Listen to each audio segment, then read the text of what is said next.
আবার সত্যজিৎ রায়ের ছবিতে বাঙাল ভাষা ব্যবহারও করা হয়েছে, খাইছি গেছি। প্রতিদ্বন্দ্বী ছবিতেই তো নায়ক ধৃতিমান চট্টোপাধ্যায়ের মা বাঙাল ভাষায় টোটাল সিনেমা জুড়েই কিন্তু কথাবার্তা বলেছে, একদম পূর্ববঙ্গীয় কথাতে। এবং সত্যজিতের কিন্তু সেই চিত্রনাট্য নিখুঁত ছিল। উৎপল দত্তের অঙ্গার দেখতে পারেন, বাঙাল ভাষার কীরকম ব্যবহার হয়েছে।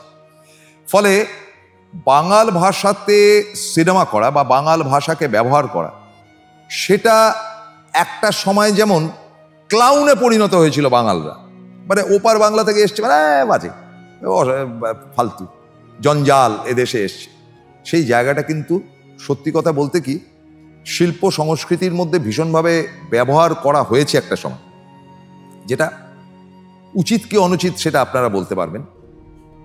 সেটাও তো একটা ভাষা, ঢাকার ভাষাটাও ভাষা, আবার এটাও সত্যি পুরুলিয়ার ভাষাটাও ভাষা। পুরুলিয়ার ভাষার মধ্যে যে টানটা রয়েছে সেটাও তো শুদ্ধ বাংলা নয়। আবার আপনি যদি মেদিনীপুরে যান, তারা যে বাংলাতে কথা বলছে সেটাও তো একেবারে শুদ্ধ বাংলা নয়। শুদ্ধ বাংলা আপনি কোথায় পাবেন? কলকাতায় যে আদি লোকেরা থাকতো তারা স করে কথা বল, শ্যামবাজারে শশীবাবু এরম ধরনের কথাবার্তা একটা অংশ বলতো। এবার একেবারে খাস ঘটি বলে যাদেরকে বলা হয়, সেটাও তো শুদ্ধ বাংলা নয়।